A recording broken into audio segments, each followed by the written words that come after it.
Despite the out-of-conference losses, USC still in the running for a Pac-12 South Division championship and berth in the conference championship game. So big matchup with Arizona coming up at the Coliseum on Saturday. Got Matt Lowry on the line from Conquest Chronicles, SB Nation's platform for USC, to help us break it all down. Matt, how you doing today? Doing pretty good. Still recovering from the Notre Dame loss, but like you said, USC still in the running for the Pac-12 South. Control their own destiny right now. They just have to make it through with some key wins throughout the season. So, yeah, somebody was asking me the other day about USC and what it would take to get Clay Helton out the door, and they mentioned 7-5, and I said, you know what, this team could go 7-5 and win the Pac-12 championship. And they were like, how is that going to happen? I said, well, they've already lost 2 non-conference games. They could go 6-3 in the conference, as Utah did last year, and make it to the conference championship game, win the Pac-12 title game, and they're 8-5, and they've won the Pac-12. So we'll worry about that on down the line because, as you mentioned, it's all in front of them. But despite the losses, they won the key game against Utah. That's the big one right now. And with Arizona State still in play as the big game down the line, if USC continues to take care of business in the conference, then that's what we have in play. But before we get to Arizona and what could happen down the stretch in November, Matt, it was a 1-2 score game most of the time in South Bend. They gave themselves a shot with a late touchdown, 30-27 in the onside kick. Your thoughts about how USC performed against what's got to be one of the 10 best teams in the country?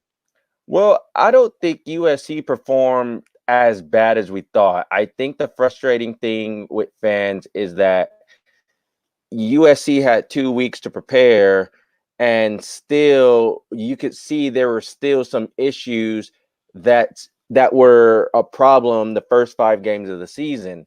I felt USC relied on the run game a little bit. They made the late adjustment to the run game. You saw that with Marquise Stepp when he was in the game and he was getting carries. I think a lot of people were wondering why he didn't get any more carries, yet he was such a difference maker against the Irish. It took more than 2 defenders to bring down Stepp. With the defense, and something that we haven't seen at all this year was that USC got gashed in between the tackles. We know they had issues containing mobile quarterbacks and the misdirection run games to the outside. But in between the tackles, USC got gashed pretty good. Tony Jones Jr. rushed for 176 yards, and a lot of those rushes were up the middle. They were interior in between the tackle runs that we've seen USC thrive off of. And then you saw the critical drive where Ian Book went up the middle, I want to say almost through the heart of the USC defense, and converted a 3rd and long, and then did it again where he scored a touchdown late in the game. And those were key those were key defensive plays where if they would have got a stop, USC could have actually won the game or took a lead at least. But I felt USC improved. They showed a lot of fight. They showed a lot of heart. I just think from a coaching standpoint, the adjustments were made either too late or there were a lack of adjustments to certain plays that ended up hurting them.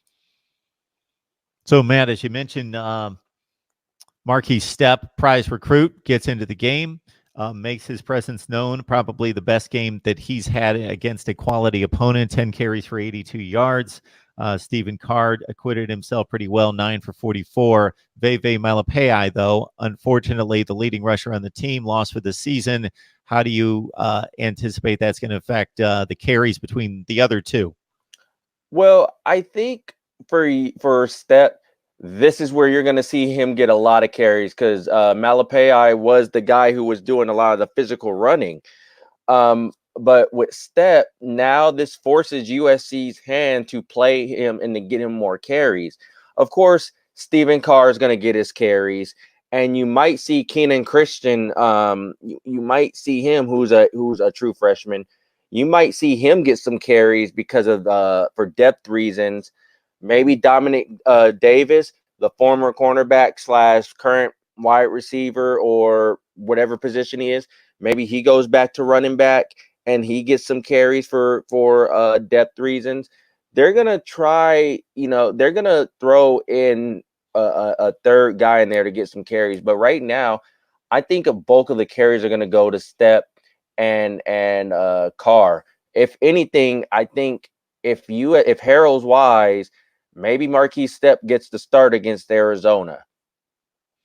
So, of course, USC's biggest win of the season was against Utah, and one of the main reasons why they pulled that game out was Matt Fink steps in, and really the wide receivers. I don't know when the last time I saw a wide receiver core win a game, not single-handedly, of course, but that had that much of an impact in just winning every 50-50 ball, just abusing a defensive secondary that's one of the best in the Pac-12, and that would appear to be USC's formula for getting past Arizona. You got Keaton Slovis. He's entrenched as the starter, coming off a nice little 24 for 35 day against Notre Dame.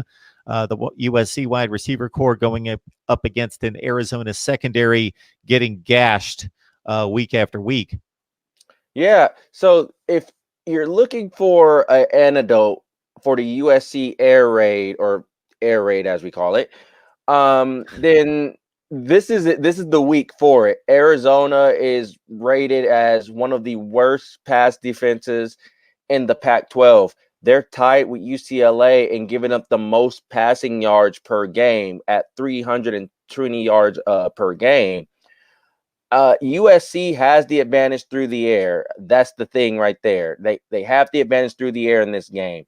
They can, they could really, if they wanted to, they could sit there and pass all night. Arizona don't really drop 8 in the coverage like that. I think they play a lot of man from what I saw against Washington last week. Play a lot of man, but as you mentioned, USC has the ability to win every 50-50 ball. And with Slovis back and how the way he looked against Notre Dame, he can only get better. And for Arizona's defense, that's trouble. That's real trouble, especially if Slovis found his groove against Notre Dame and playing the way he did. Now, Matt, on the flip side, Arizona was in the game against Washington for about a half. The Huskies dominated the second half. You mentioned it before we started to record in regards to Khalil Tate having his issues against the Huskies defense once they started to kick in. I've seen USC play, let's see, the BYU game, the Utah game, the Fresno State game to a certain extent. Didn't get to see Notre Dame, surprisingly, with all the big games going on, but need to get back and watch the condensed version on Notre Dame.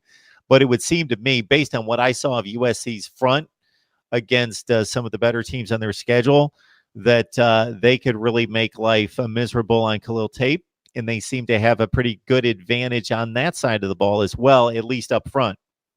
Yeah, so the thing with USC and mobile quarterbacks this year is that USC's had an issue covering mobile quarterbacks, and this isn't a new thing this year. It's been years. Even when Pete Carroll was coaching USC, USC has always had issues against mobile quarterbacks. The thing with Khalil Tate, and I've seen a lot of people talk about it, is that USC could have a very hard time, and it's probably not the best thing to think about what Khalil Tate could do on the ground against this USC defense. But something that a lot of people don't realize, is that Clancy Pendergast, the last 3 years against Khalil Tate, has really done an outstanding job containing Tate. He's put pressure on Tate. He's boxed him in. He's forced Khalil Tate to beat USC with his arm, which he really hasn't done. He has not shown that he can beat USC with his arm alone, and that plays into USC's hand. The thing we saw against Washington with Khalil Tate was that Washington brought a lot of pressure, and you saw Khalil Tate try to scramble out and try to make plays, and he looked like a deer in headlights. I think somebody from FS1, one of the broadcasters from FS1 said it perfectly. Khalil Tate looked like a deer in headlights when he sees pressure. And I think that's what Clancy Pendergast is going to do this game, is to bring a lot of pressure on Khalil Tate and force him to make quicker decisions instead of forcing him to sit back and then to make plays with his feet. It's kind of similar to what they did against Notre Dame and with Ian Book in the first quarter, where they brought pressure to Ian Book, and Ian Book got so flustered that he was looking to see where every USC defender was so he could get rid of the ball or try to make a play. Khalil Tate had a huge day against Colorado in a 35-30 win, 31 of 41, 404 yards passing, 3 touchdowns, 1 pick. Against Washington, as you mentioned, 13 of 25 for $184. He threw a touchdown, threw a pick. Can't really look at his rushing yardage, although they bottled him up because they sacked him so many times. He had negative 28 yards rushing. And of course, we know that he didn't have negative 28 rushing, but his long run against Washington was 11 yards. So he made no impact for the most part running the football. They sacked him a ton of times. And they made life miserable after Arizona scored 17 points in the second quarter to take a 17-13 halftime lead. There was no comparison between the two teams in the second half of that game at Arizona. Now the Wildcats have to go on the road where they're not nearly as good a team as they are at home and take on USC, where the ESPN Power Index is giving USC about an 82% chance of winning, and that would seem to line up with the way I look at things right here. So what are the concerns? Because obviously it's not locked in stone that you're going to win this one. It's a pretty capable Arizona team, although you're a substantial favorite. I think some of the concerns lie on defense, and it comes with the how the way USC looked with the misdirection plays and the running game.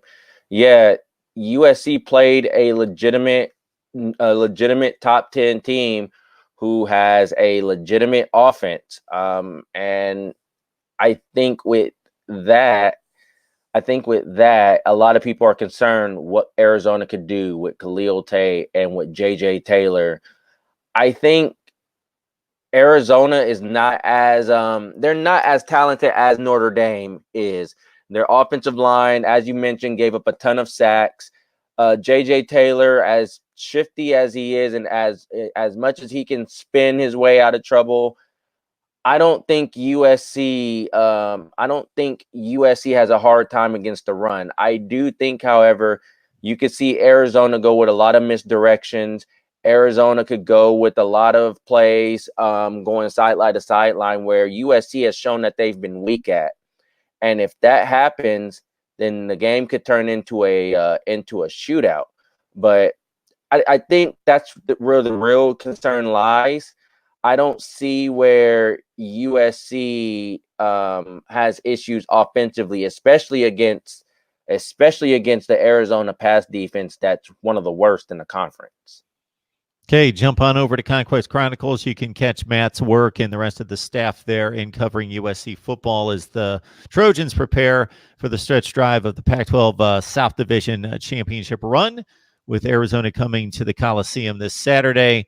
And, of course, right here at Mark Rogers TV, the voice of college football, Week 8 matchups and previews all over the place, including, of course, this one. Matt, we appreciate you stopping by, man. Thank you. Thank you for having me.